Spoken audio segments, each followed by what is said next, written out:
Mix ତରକାରୀ। ତାହେଲେ ଘାଣ୍ଟଟା କଲ ତାହେଲେ?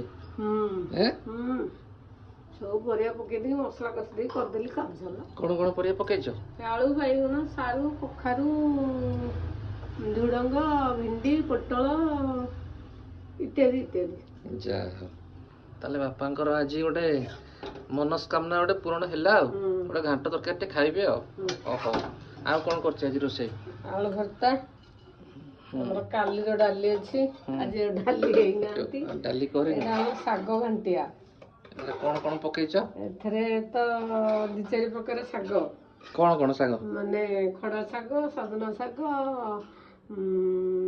କଖାରୁ ଶାଗ, ଇଏ କି ପତ୍ର ଗୋଟେ ତମର ନିଜର ମନେ ପଡୁନି? ରୋଷେଇ କରିଛ ମନେ ପଡୁନି? କଇଁଚି କାକୁଡି ପତ୍ର। କଇଁଚି କାକୁଡି ଆଉ କଣ? ଭେଣ୍ଡି, କଖାରୁ, ଇଏ ଜହ୍ନି ଛୋଟ ଛୋଟ କରା ହେଇ କଟା ହେଲା।